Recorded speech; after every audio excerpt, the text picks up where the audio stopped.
नमस्कार दोस्तों। आज का हमारा जो टॉपिक है वो बहुत सारे जो सूचकांक वर्तमान 2025 और कुछ अभी वर्तमान में 2026 में भी सूचकांक आए हैं, जिसमें वैश्विक खुशहाली सूचकांक का एक अलग से वीडियो मैं डाल चुका हूँ। ठीक है, और इसमें हम देखेंगे कि प्री के हिसाब से जो है इससे क्या क्वेश्चन बन सकते हैं। इसमें मेंस के हिसाब से भी डाटा, लेकिन हम वर्तमान प्री के दृष्टिकोण से देखेंगे और इससे जो है क्वेश्चन कौन किस प्रकार के क्वेश्चन बने हैं और क्या बनने की संभावना है। तो हम सबसे पहले जो सूचकांक देख रहे हैं वो है मानव विकास सूचकांक, ह्यूमन डेवलपमेंट इंडेक्स 2025।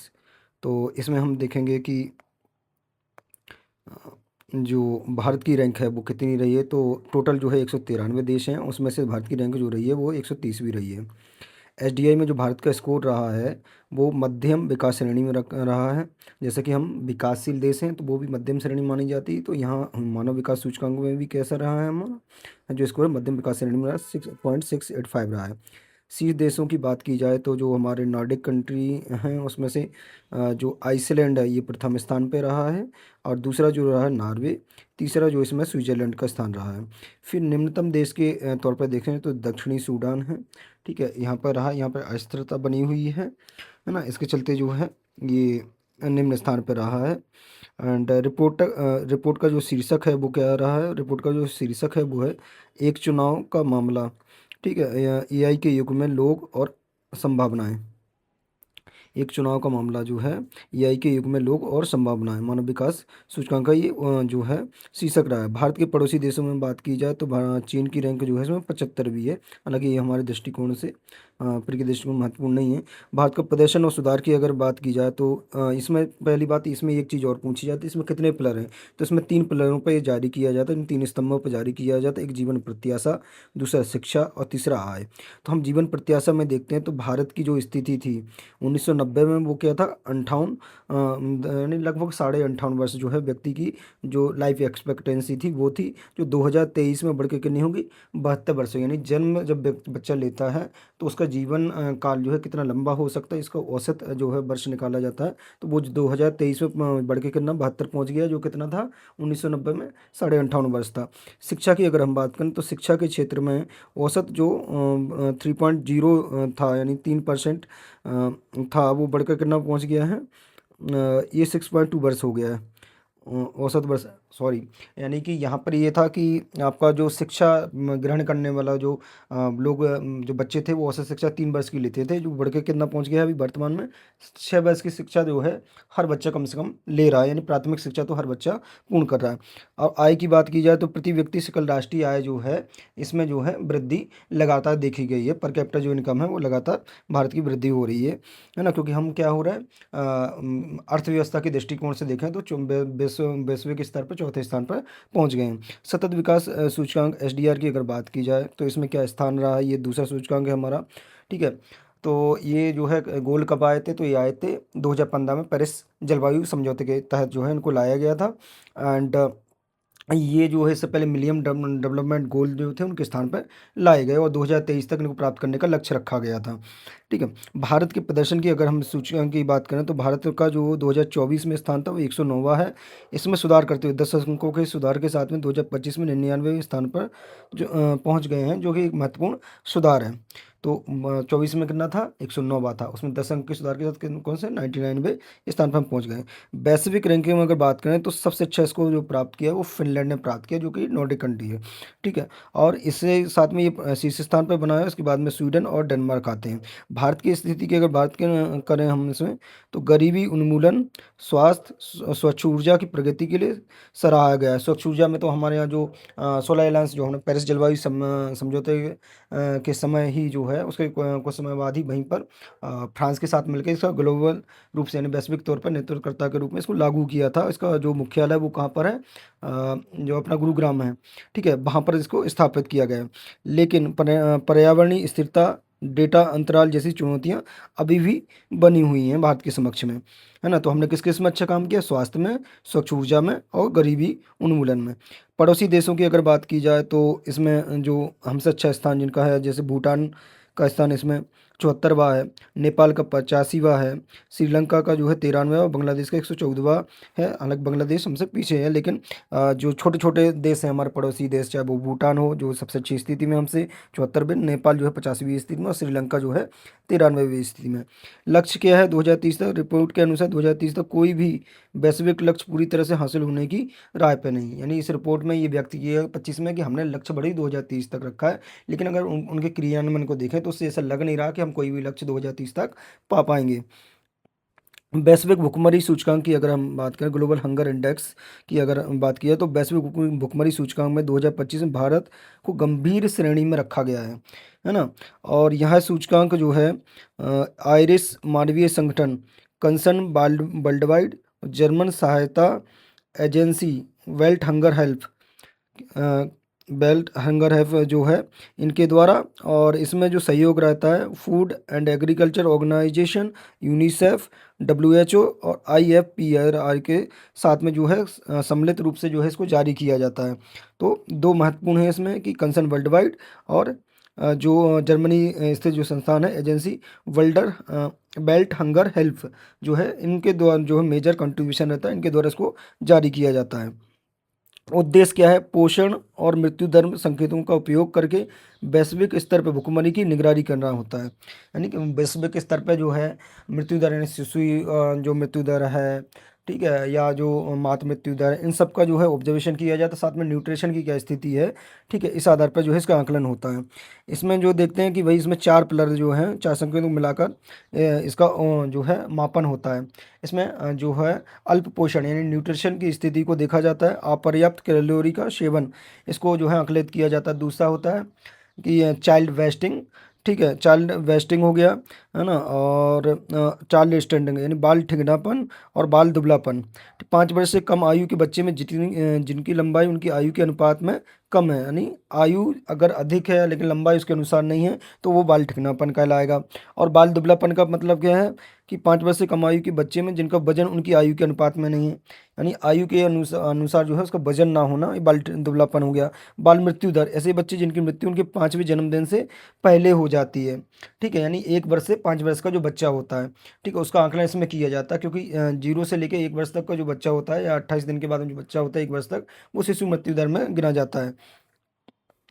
हम स्कोर को किस प्रकार से इसमें मापन किया गया, तो ये यहाँ पर देख सकते हैं, जो है हमारा स्कोर जो रहा है 50 रहा है के लगभग रहा है, ठीक है। जो हम इसमें देखते हैं कि जो अत्यधिक चिंताजनक जो है स्कोर है, और ये लेकिन हमारे प्री के दृष्टिकोण से महत्वपूर्ण नहीं है, ये मेंस के दृष्टिकोण से महत्वपूर्ण है ना। इससे 0 से जो है खराब स्थिति है, और जैसे जैसे हम आगे बढ़ते हैं तो इसमें अच्छी स्थिति में पहुँचते हैं। रिपोर्ट के जो प्रमुख निष्कर्ष हैं उसमें देखें, भारत संबंध में निष्कर्ष किया है, तो भारत का जो इसमें 123 देशों में 102वां स्थान रहा है। हमारा जो स्थान रहा है वो कितना रहा है, वो 102वां स्थान रहा है, गंभीर श्रेणी, और इसमें श्रेणी गंभीर है। एंड बाल पोषण संकट, 3 में से 1 भारतीय बच्चा बाल ठिगनेपन का शिकार है, यानी जो 3 बच्चे हैं उसमें से कम 1 बच्चा जो है बाल ठिगनेपन का शिकार है। 172 मिलियन लोग हैं अल्प पोषण के शिकार हैं। एंड 2016 की तुलना में इतनी मिलियन से मतलब ये जो 2016 में जो रिपोर्ट आई थी उससे लगभग 13.5 मिलियन अधिक है।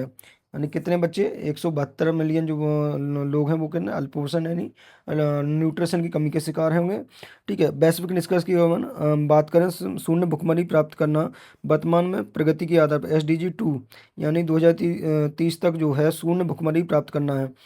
लगभग 56 देश ऐसे हैं जो 2030 तक कम भुखमरी के स्तर भी प्राप्त करने की राह पर नहीं है ना। मतलब ऐसे देश जो 2030 के तक पहुंच जाने के बाद भी जो कम भुखमरी का हमने जो इसको रखा उसको भी प्राप्त नहीं कर पाएंगे। और क्षेत्रीय असमानताओं की बात की जाए तो दक्षिण अफ्रीका और दक्षिण एशिया में ये गंभीर चिंता का विषय बना हुआ है। एंड हमारा जो स्कोर है वो कितना, भारत का स्कोर इसमें रहा है वो 25.8, लगभग 26% रहा है। 102वां स्थान जो है हमारा भुखमरी जो सूचकांक है उसमें है। एंड इसके साथ में परिणाम क्या होंगे ये तो मेंस के दृष्टिकोण से हैं। हम देखते हैं ग्लोबल इनोवेशन इंडेक्स 2025 की अगर बात की जाए तो इसमें भारत की रैंकिंग क्या है, तो भारत जो है ग्लोबल इनोवेशन इंडेक्स में 38वें स्थान पर है। ठीक है। 2020 में 48वां था और 2024 में जो इसका स्थान था वो कितना था, 39वां स्थान था। ठीक है, हमने एक 2024 में से एक अंक जो है सुधार किया है, तो वर्तमान हम 38वें स्थान पर हैं। 2024 में कौन से 39वें स्थान पर थे। प्रथम स्थान पर जो इनोवेशन है उसमें कौन है, तो प्रथम स्थान पर स्विट्जरलैंड है, दूसरे पर स्वीडन है और तीसरे पर अमेरिका बना हुआ है।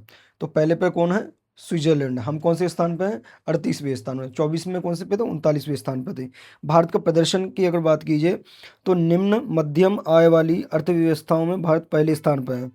जो निम्न मध्यम आय वाली व्यवस्था अर्थव्यवस्थाएं होती हैं, ठीक है, उसमें कौन से स्थान पर है भारत, पहले स्थान पर। वैसे कौन से स्थान पर है, 38वें स्थान पर। विकास के कारक, विकास के कारक इसमें स्टार्टअप कल्चर, बेहतर इंफ्रास्ट्रक्चर, तकनीकी विकास, मजबूत बौद्धिक क्षमता ढांचा, मतलब इनमें किन किन कारकों को देखा जाता। तो जो आपके यहाँ स्टार्टअप स्थिति कैसी है, आपके यहाँ आधारभूत संरचना कैसी है, आपके यहाँ जो टेक्नोलॉजिकल जो डेवलपमेंट है वो कैसा है, और बौद्धिक संपदा का जो ढांचा है, मतलब कितने आपने डिजाइन जो है रजिस्टर करवाए हैं, कितने पेटेंट रजिस्टर करवाए हैं, वो इसमें देखा। क्षेत्रीय नेतृत्व की अगर बात की जाए तो इसमें भारत मध्य और दक्षिण एशिया में नवाचार में अग्रणी है ना। वैश्विक शांति, अब इसके बाद हम बात करते हैं वैश्विक शांति सूचकांक के बारे में। तो प्रकाशन किसके द्वारा किया जाता है, तो इसका प्रकाशन किया जाता है institute for economics and peace, इसके द्वारा किया जाता है। कब से किया जाता है, बस 2007 से जो है इसको प्रकाशित किया जा रहा है। किसके द्वारा, institute for economics and peace के द्वारा।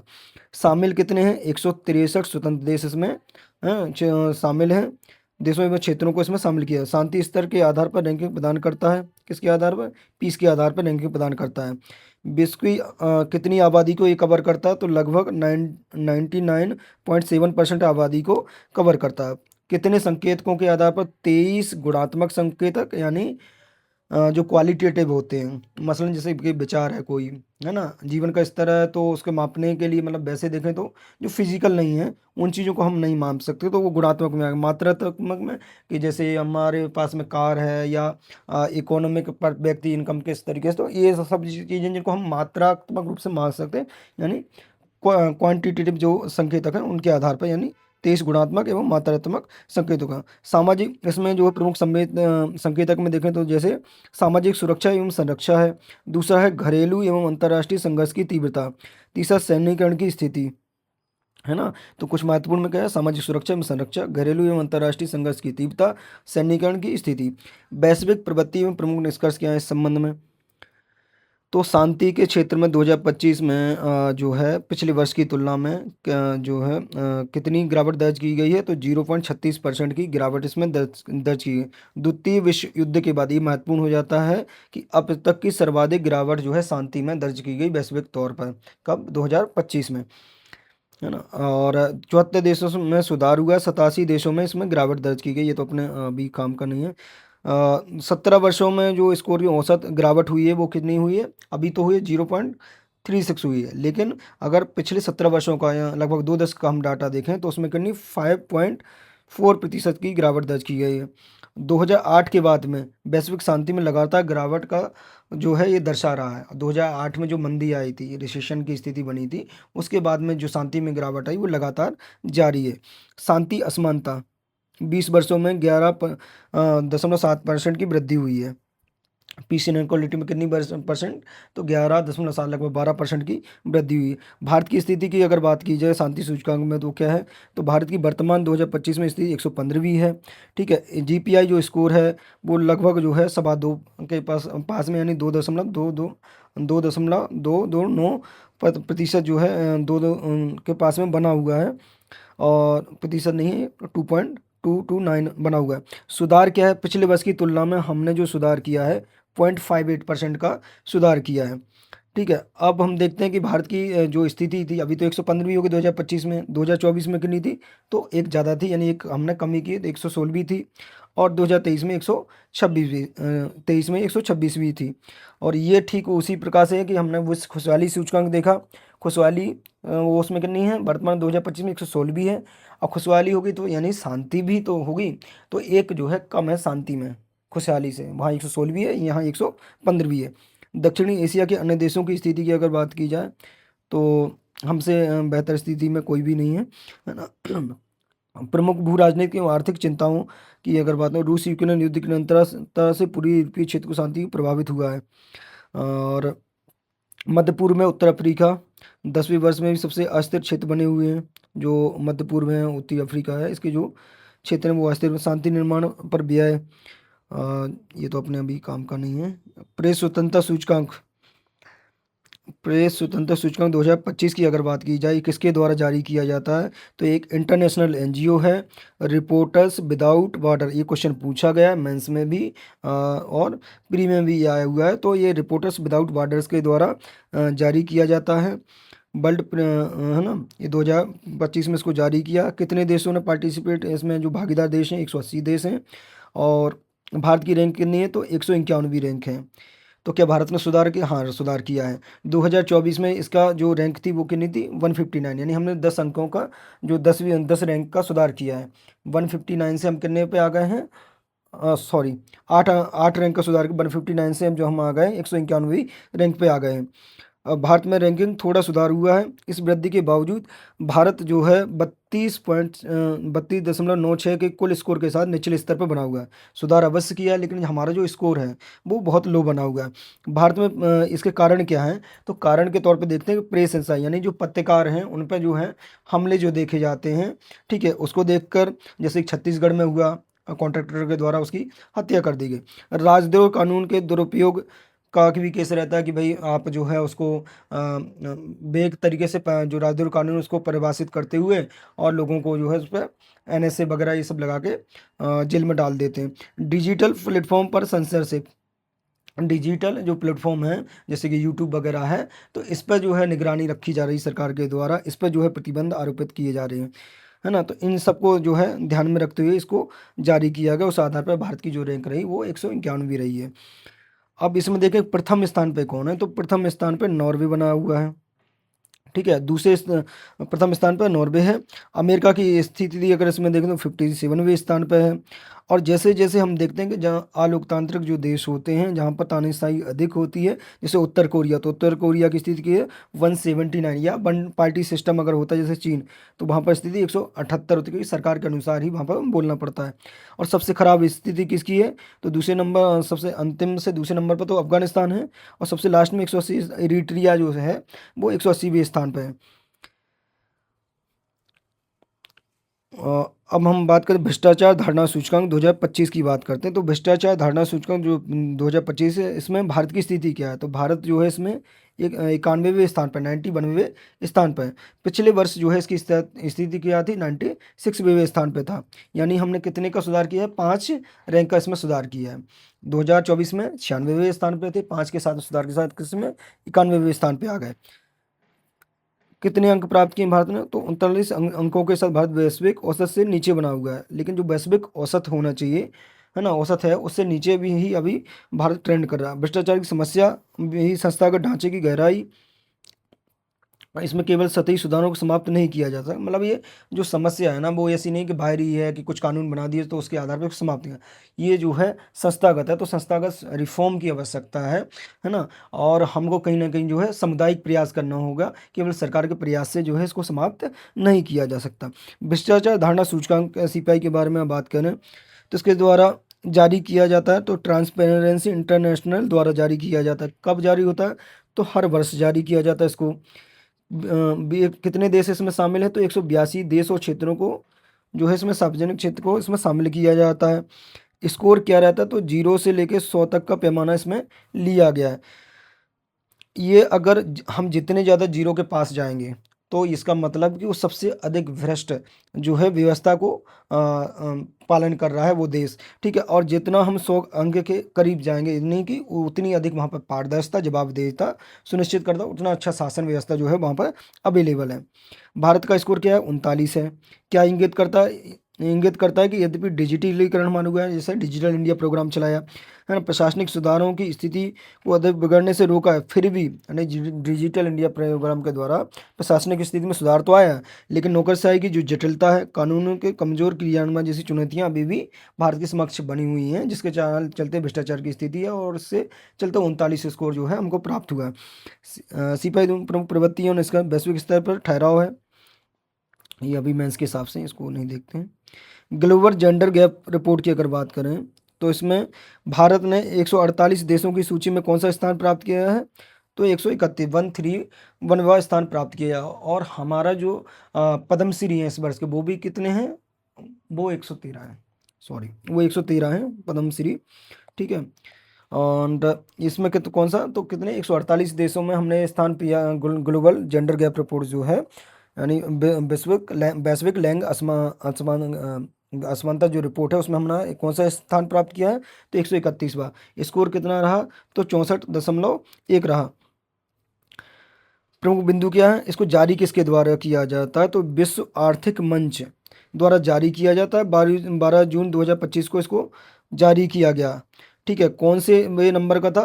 तो 19वें नंबर का था। हम कहते हैं ना कि 19 जो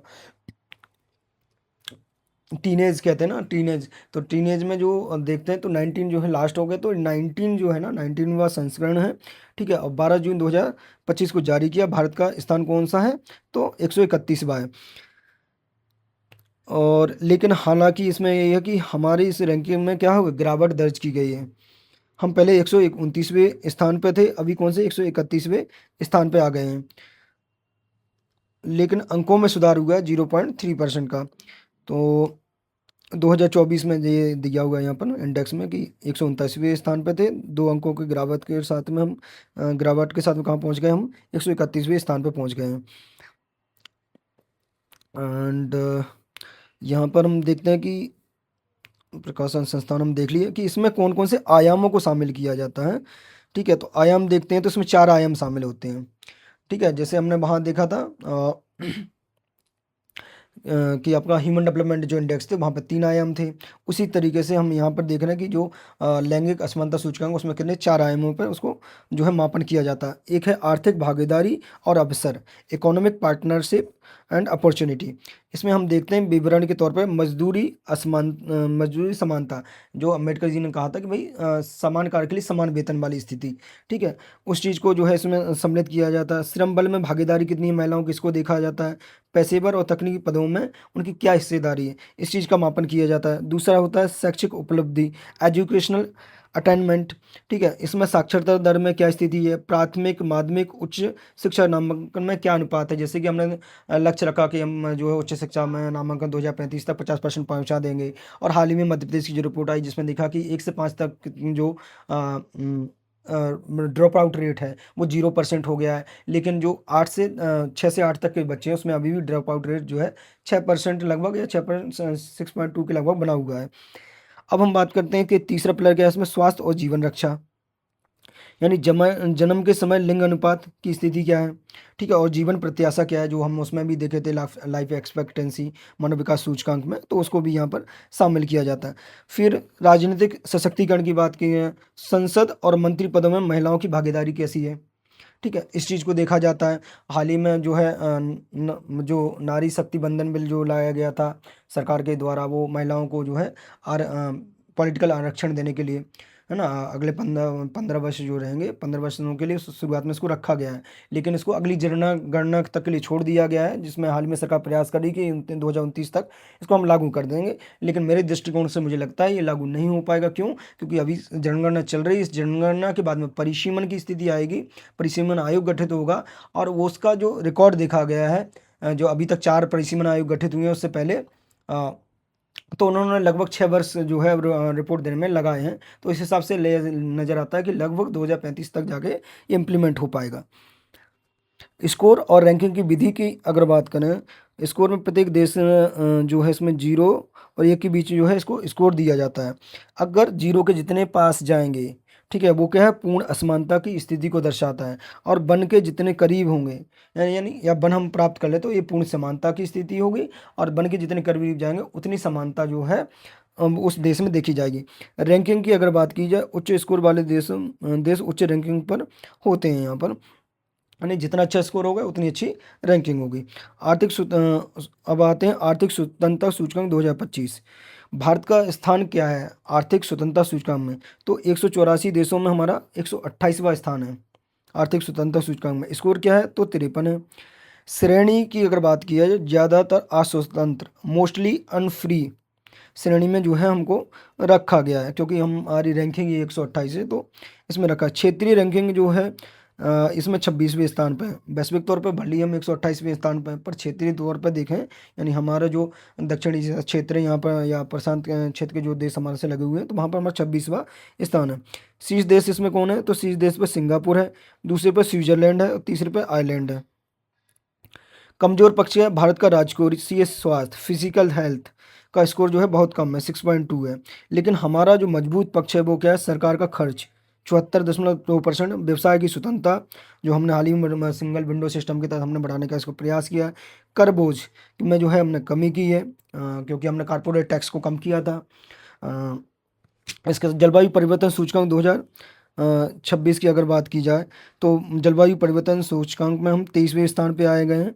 पिछले साल के 13वें स्थान से काफ़ी नीचे है ना। मतलब इसमें हमने क्या किया है, इसमें हमारी रैंकिंग गिरी है ना। हम पिछले साल के 13वें स्थान कब नीचे हैं, क्योंकि 13 पिछले साल हमारा कितना 2024 में 13वां स्थान, सॉरी 2025 में हमारा कौन सा, 2025 में हमारा 13वां स्थान था, और अभी कितना है 23वां, यानी 10 अंक जो है हम फिसल गए इसमें। श्रेणी जो है मध्यम प्रदर्शनकर्ता के तौर पे हम, स्कोर कितना है इसमें 61 है। गिरावट के कारण क्या है, कोयले का बढ़ता उत्पादन, नई कोयला खदानों की नीलामी, नवीनीकरण ऊर्जा में अपेक्षा कम प्रदर्शन, मतलब जो लक्ष्य हमने रखा है उसमें कम प्रदर्शन रहा है हमारा, और कोयले का अधिक उपयोग हुआ, इसके कारण से हमारी रैंकिंग गिरी है। 13 से हम कौन से पे पहुंच गए, 23वें पे पहुंच गए। रेटिंग जो है ग्रीन हाउस गैस उत्सर्जन के आधार पर ऊर्जा नीति के मध्यम, जबकि नवीकरण ऊर्जा में निम्न रेटिंग मिली है। मतलब ग्रीन हाउस गैस उत्सर्जन में और ऊर्जा नीति में हमें मध्यम रैंक मिली है, और नवीकरण ऊर्जा के लिए निम्न रेटिंग मिली है। वैश्विक परिदृश्य की अगर बात की जाए, तो इसमें शीर्ष स्थान पर कौन है, डेनमार्क है, जो हमारे लिए महत्वपूर्ण है। और निचले स्थान पर अगर बात की जाए, चीन, अमेरिका, सऊदी अरब, क्योंकि यहाँ पर जो है ज़्यादा हमसे भी अधिक जो है जो ऊर्जा है उसकी खपत है, ठीक है, उससे अधिक उत्सर्जन है जो है यहाँ पर है। तो इसके चलते चीन, अमेरिका जो है, चीन सबसे टॉप पे, उसके बाद अमेरिका, उसके बाद सऊदी अरब, ये जो है टॉप पे बने हुए हैं। हेनले पासपोर्ट इंडेक्स की मुख्य विवरण की बात करें, तो इसमें भारत का स्थान 75वां स्थान में प्राप्त हुआ है इनको 2026 में। 10 स्थानों का सुधार हुआ है, यानी पिछली वर्ष कितना था, जो है 85वां स्थान था, हम वर्तमान में कौन से स्थान पे आ गए, 75वें स्थान पे आ गए। वीज़ा मुक्त, वीज़ा ऑन अराइवल गंतव्य 56 देश, मतलब इनके साथ में जो हमारा ये वीज़ा मुक्त, वीज़ा ऑन अराइवल गंतव्य जो स्थिति है वो कितने 56 देशों के साथ में। शीर्ष स्थान क्या है, इसमें शीर्ष स्थान पर सिंगापुर है, और शीर्ष देश जो यानी गंतव्य के अगर मामले में देखें तो शीर्ष स्थान पर सिंगापुर है। शीर्ष देश कौन से हैं, सिंगापुर है, दूसरे पर जापान है और दक्षिण कोरिया है। जो हेनले पासपोर्ट स्कोर रैंकिंग है, इसमें शीर्ष स्थान पर जो है सिंगापुर है, और उसके बाद में जो दूसरे स्थान पर जापान और दक्षिण कोरिया बने हुए। हमारा स्थान कौन सा है, 75वां है। वैश्विक आतंकवाद सूचकांक 2026 की अगर बात करें, तो इसमें प्रभावित देश में पाकिस्तान जो है इस पर शीर्ष पर बना हुआ है, ठीक है। पाकिस्तान इसमें लगातार जो पिछले वर्ष भी शीर्ष पे था, अभी भी शीर्ष पे बना हुआ है, जो सर्वाधिक प्रभावित है। 2025 आतंकी हमलों में तुलना में 2025 में जो आतंकी गतिविधियाँ 2020 की तुलना में 6 गुना अधिक हैं। शीर्ष 10% 10 प्रभावित देश हैं, पाकिस्तान, बुर्किना फासो, नाइजीरिया, है ना, म्यांमार, नाइजर, है ना, ये प्रभावित है। और म्यांमार जो है वो 14वें स्थान पे है। भारत का जो पड़ोसी है म्यांमार, ये 14वें स्थान पे है।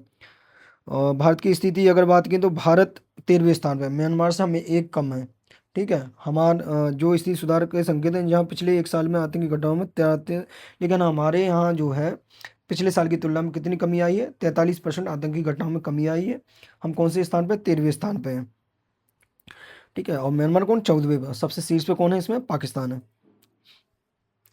वैश्विक प्रतिस्पर्धा रैंकिंग सूचकांक की बात की जाए, तो इसमें जो है भारत की स्थिति जो है वो कौन सी है, 41वीं है, और 2024 में 39वीं, यानी इसमें गिरावट दर्ज की गई है। 2024 में कौन से स्थान पे थे हम प्रतिस्पर्धा में, 39वें स्थान पे थे। अभी कौन से में है, 41वें, 2 अंक की गिरावट दर्ज की है।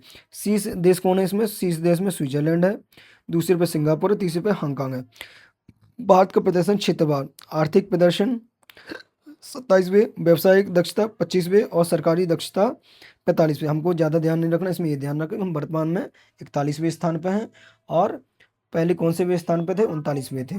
ठीक है, और दूसरा इसमें प्रथम स्थान पे कौन है, तो स्विट्जरलैंड है। अंतर्राष्ट्रीय बौद्धिक संपदा सूचकांक 2024 की बात की जाए तो बौद्धिक संपदा सूचकांक जो है इसमें हम भारत की स्थिति देखें तो 42वें स्थान पे है। ठीक है, और इसमें भारत का स्कोर रखा है वो 38 रहा। शीर्ष पे कौन है इसमें, तो अमेरिका है, दूसरे पे यूनाइटेड किंगडम है और तीसरे पे फ्रांस है। तो बौद्धिक संपदा सूचकांक में अमेरिका ही ज़्यादा इनोवेशन कर रहा, तो अमेरिका है, दूसरे पे ब्रिटेन है और तीसरे पे फ्रांस है, और हम जो इसमें कौन से 42वें स्थान पे हैं। ठीक है, विश्व साइबर अपराध सूचकांक की बात की जाए 2024 तो दुनिया भर में साइबर अपराध के खतरों के स्तर के आधार पर देशों को रैंकिंग करना है। इसमें शीर्ष देश में देखें तो साइबर अपराध में खतरे में रूस जो है प्रथम स्थान पर है, दूसरे पे यूक्रेन है, तीसरे पे चीन है। भारत का जो साइबर रिस्क के आधार पर विश्व साइबर अपराध सूचकांक में स्थान जो है वो 10वां है, जो भारत को एक उभरता हुआ साइबर खतरा केंद्र बताता है ना। प्रमुख देश जो अन्य प्रमुख देश में इजराइल 16वें स्थान पर है, ये तो अपने काम का नहीं। प्रभावित 2000 साइबर ट्रिलियन नुकसान, कितने ट्रिलियन का नुकसान हुआ है इसमें, तो 2024 में वैश्विक साइबर अपराध के चलते कितने लगभग जो है 9 ट्रिलियन का नुकसान हुआ है इसमें, 9.22 ट्रिलियन का जो है इसमें नुकसान हुआ है। एंड प्रथम स्थान